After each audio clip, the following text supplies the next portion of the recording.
Welcome to a Council of Black Belts. I'm Shihan Scotty Phillips. I hold the current ranking of 8th Dan, and I'm Nilai Soki, second generation, head of family, Aido-Ryu. I'll be the moderator of this episode, entitled Sincerity. What is a Council of Black Belts? It is simply what the name implies. A group of black belts from various martial arts styles coming together to openly discuss various topics in and around martial arts. In addition, it's an open and honest discussion, not only in martial arts studies and or instruction, but how to incorporate the martial arts in one's daily life.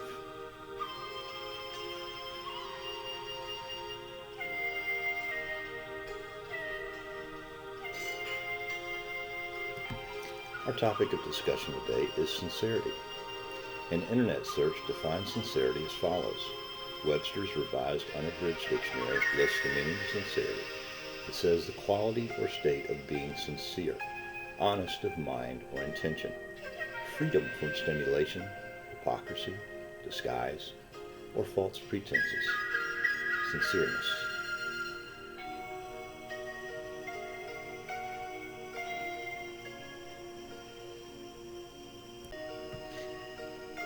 How does the Bible speak of sincerity?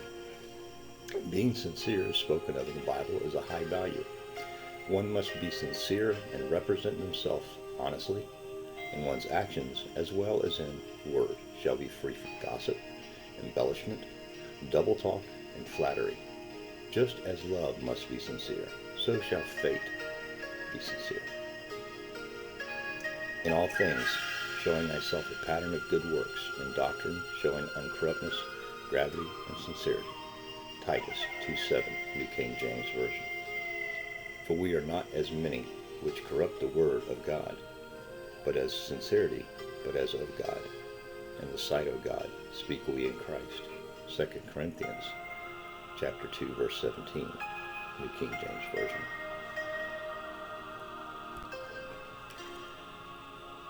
From the World Martial Arts Congress, the Guardian Manual, Lessons in Martial Arts Leadership, the trait, sincerity. Definition, freedom from deceit, hypocrisy, or duplicity, probity in intention or in communication, earnestness, the quality or state of being sincere, honest of mind, freedom from hypocrisy. In daily life, just as in the training hall, sincerity outside the training hall is the building mortar that binds relationships together. Sincerity is one of the first human emotions that people learn to detect.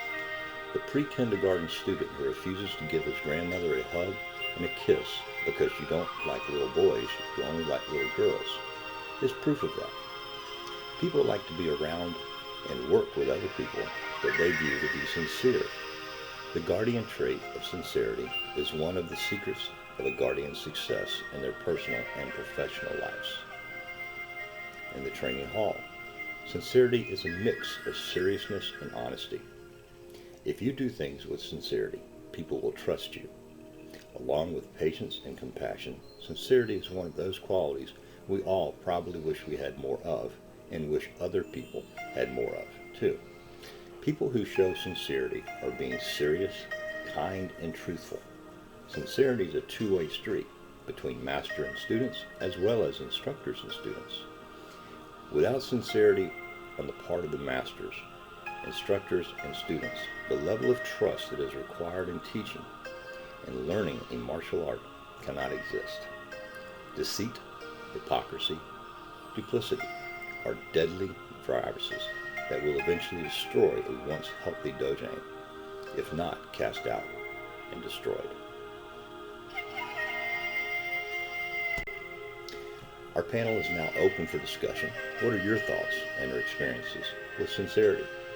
Please feel free to share your thoughts as well as additional topics you would like seen to discuss. If you're interested in being a part of a Council of Black Belts, let me know. We've also begun an additional topic for our discussions called What Would Soki Say? This segment will allow us to hear the thoughts from those no longer with us on this side of the dojo. If you have a sensei who is no longer with you on this earthly journey, please share his or her thoughts on a topic, and we will include such thoughts when the topic is discussed. I look forward to hearing from you. Reach out to me via email at Aido-Ryu1982 at gmail.com. That's AIDORYU 1982 at gmail.com.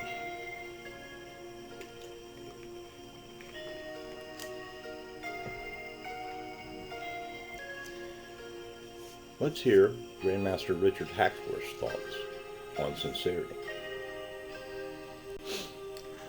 As martial artists, we expect to obtain certain character traits from our training. The teachings of a traditional teacher should guide you down the path of developing wisdom, benevolence, and bravery. But none of that can be achieved if you do not apply yourself sincerely to your practice. We know that the character development aspects of our art are not meant to be taken lightly. Far too many of us momentarily inspired, but then to completely forget once we are immersed in the difficult efforts to perfect our physical skills. But to forget these important ideals is to lose the way of this art. And if that happens, we will lose an important opportunity to truly develop ourselves. The character trait of sincerity builds on the other moral virtues, and the cultivation of sincerity is one of the central themes that run through Confucian philosophy. In the Confucian classics, many virtues are named and discussed in detail. For example, there are extended discussions on the meaning and practice of virtues like propriety, righteousness, filial piety, loyalty, sibling love, obedience, self-discipline, and so on. This being the case, of all the virtues that could possibly be chosen as guiding lights, why would these traits be expressly singled out? There are 5 universal ways in human relations, and the way by which they are practiced is 3. The 5 are those governing the relationship between ruler and minister, between father and son, between husband and wife, between elder and the younger brothers, and those between friends. These 5 are universal paths in the world. Wisdom, humanity, and courage. These 3 are the universal virtues. The way by which they are practiced is 1. Practicing with sincerity develops our humanity and courage. These traits go hand in hand with benevolence and bravery. These universal virtues are the foundation of our training philosophy. Sincerity in the Chinese culture is considered the way of heaven. To think how to be sincere is the way of man. He who is sincere is one who hits upon what is right without effort and apprehends without thinking. He is naturally and easily in harmony with the way. He who tries to be sincere is one who chooses the good and holds fast to it. We explain sincerity in the martial arts in this way. Without sincerity and a serious commitment to training, a student will not make sound progress and will not be able to develop his or her skill to a high level. The student must dedicate himself or herself to the art and must honor the heritage of cultivation of wisdom and benevolence. Here, it is evident that sincerity is not only a matter of being a nice person who is truthful in speech. Rather, it involves commitment, dedication, and even honor. By this definition, sincerity is a difficult virtue that takes unrelenting effort to cultivate. We can observe that there are 2 kinds of people. On one hand is the person who is sincere without conscious effort. On the other hand is the one who cannot do it effortlessly and who therefore wishes for and actively strives toward perfect virtue. Is this a hard thing to do? Certainly. But is it an unattainable ideal that we can publicly admire but privately dismiss as unrealistic? Not at all. To achieve it, we are taught to study it, the way to be sincere, extensively, inquiry into accurately, think it over carefully, sift it clearly, and practice it earnestly. When there is anything not yet studied or studied but not yet understood, do not give up. When there is any question not yet asked, or asked but it's not known yet, known, do not give up. When there is anything not yet thought over, or thought over but not yet apprehended, do not give up. When there is anything not yet sifted, or sifted but not yet clear, do not give up. When there is anything not practiced, or practiced but not yet earnestly, do not give up. If another man succeed by one effort, you will use 100 efforts. If another man succeed by 10 efforts, you will use 10,000 efforts. If one really follows this course through, though stupid, he will surely become intellect, and thought weak, will surely become strong. These words are certainly complimentary to give serious commitment to the training, and that a student must dedicate himself or herself to the art. If we take these words to heart, then we will practice sincerity towards the art that practice and recite student oath before every class.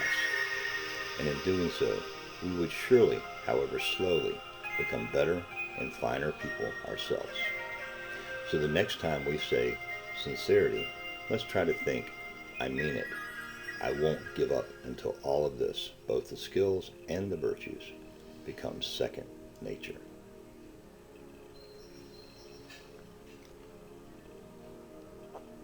The following is on sincerity in the martial arts from a sensei who is requested to remain anonymous. Thanks to the widespread popularity of martial arts movies, Hollywood has heavily influenced the way the masses see martial arts teachers. The two main types are Johnny Lawrence from Cobra Kai or Mr. Miyagi from the Karate Kid movies. Then, of course, there is the long, white-bearded master living in the mountains of all those old kung fu movies that made Jackie Chan a star in his early years. As a kid, I'd always dreamed of stumbling upon one of those old masters living on a farm or in the forest who was willing to divulge his kung fu secrets if I could bear the rigorous physical training carrying buckets of water and balancing on a fence post for hours on end. I did finally come across a skilled martial artist who was reluctant to teach me at first. We started with me working out with him in his backyard after my mother gave him approval. This when I first experienced the concept of sincerity in the martial arts. Like most teenagers, I was full of questions from my vast knowledge that came from the Saturday morning kung fu theater movies on television. Sometimes I would ask something and his answer would be, I don't know.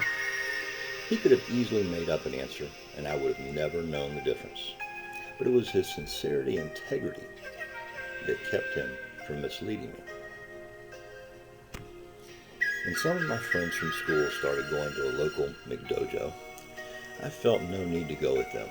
I felt a bond with my teacher because of his sincere approach to our teaching-student relationship. That focused as much on the why as it did to the how of our techniques. At the end of each workout, we would sit and stretch, and he would share with me stories that taught various character traits and why they were important to us as martial artists. Years later, I would learn that regular martial arts schools call this mat chat. My teacher was quiet and humble and mentioned a few times over the years learning these things at the base gym while he was in the Army. He had no affiliations with any major group or system when I trained with him. His daughter showed me his black belt certificate that he had earned while stationed in Korea. That is when I learned that his karate was called Mul Du Kwan. He had never studied with a famous teacher, but his skills were solid, and I had the utmost respect for his abilities. My teacher was kind and engaging and honest. Looking back, it was his honesty at what he knew and how he taught me that was so appealing. I never cared that I was learning in that fashion. I always been attracted to smaller, interesting pieces than the larger, dazzling ones that intrigue much of the public. I think that because my training was more personal and not surrounded by the virtues of most martial arts schools that I've developed a deep appreciation of the culture and etiquette whenever it was presented. The thing that I learned that had the most profound effect on me was that the truth creates a deep foundation. The fact that my teacher never tried to wow me with exaggerated stories about his time in Korea or his battles in the streets of Seoul made me appreciate the importance of sincerity. The importance of honesty in the martial arts is paramount. Instead of embellishing or outright lying, simply try being honest and teach on your own merits. There's no reason to connect yourself to an imaginary martial arts figure. Even some real ones also just are not worth the time. Why would you want to learn how to use a weapon from someone that cannot be honest? It's hard for the potential student to know what is and who is who. I understand that. If you get it to a teacher's bio page and there's nothing there clearly stating what he learned, take a pass. If it is, on the other hand, full of many ranks and connections to organizations, do yourself a favor and try searching for them on the internet. You will likely see the bigger pile of lies beyond the veil. Be wary of too much and too little. If a teacher does not tell you the name of their style or their teacher, then they are hiding a bigger problem. I encourage all teachers not to build your school on lies and deception. Talk about your school and art honestly. It's just like any relationship. If it starts off based on lies, it will not turn out well in the future. We can never judge well how much damage can be done later when we start off a relationship on lies and deceit. We must be careful about the lies we tell ourselves as well. I also encourage instructors to be honest with their business practices as well. Teachers should not be nickel and diming students, testing and selling books to them not inherently wrong, but it can become a very abusive situation. The frequency of buying things that directly profit the school or teacher needs to be looked at carefully. As a teacher, we should have higher standards. It all goes back to those two foundational character traits, integrity and sincerity. It was my modest beginnings in the martial arts that made me want to become an instructor.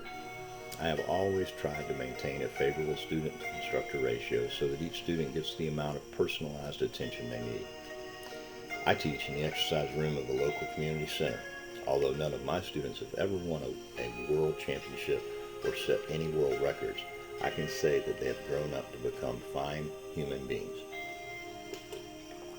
I hope that you will take some time to reflect upon the examples that your instructors have set for you to follow and do your best to meet or exceed their desired standards. These words are certainly complimentary to give. Serious commitment. From the timeless life for you, sincerity is authenticity of the heart. Next we hear from Instructor Ma.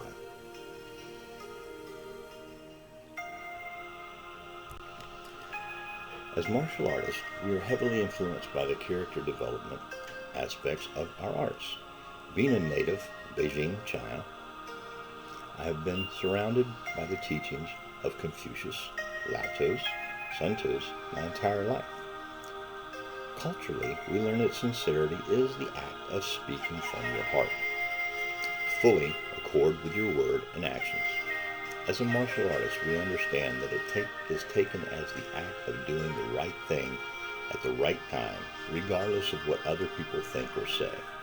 When sincerity is spoken, motivation is impacted. When people are sincere about themselves, especially children, they can talk and act truthfully. I will share with you my thoughts on this process from the standpoint of being an instructor of children, because that is my experience in our school. In martial arts, being true to oneself is an essential piece of being successful. In our school, we teach the sincerity skill to children by demonstrating it with our own actions. There is a deeper aspect that goes beyond techniques in the art. Anyone can go through the motions and even master the physical components virtually.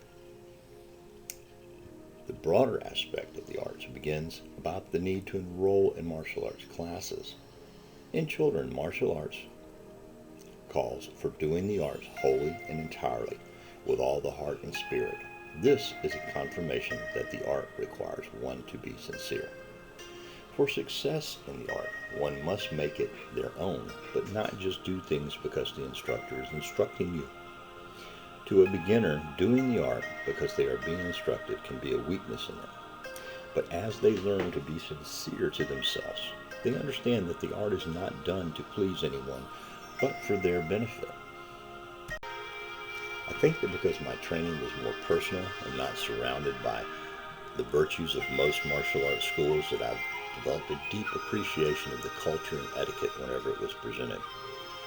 The thing that I learned that had the most profound effect on me was that the truth creates a deep foundation. The fact that my teacher never tried to wow me with exaggerated stories about his time in Korea or his battles in the streets of Seoul made me appreciate the importance of sincerity. The importance of honesty in the martial arts is paramount. Instead of embellishing or outright lying, simply try being honest and teach on your own merits. There's no reason to connect yourself to an imaginary martial arts figure. Even some real ones also just are not worth the time. Why would you want to learn how to use a weapon from someone that cannot be honest? It's hard for the potential student to know what is and who is who. I understand that. If you get to a teacher's bio page and there's nothing there clearly stating what he learned, take a pass. If it is, on the other hand, full of many ranks and connections to organizations, do yourself a favor and try searching for them on the internet. You will likely see the bigger pile of lies beyond the veil. Be wary of too much and too little. If a teacher does not tell you the name of their style or their teacher, then they are hiding a bigger problem.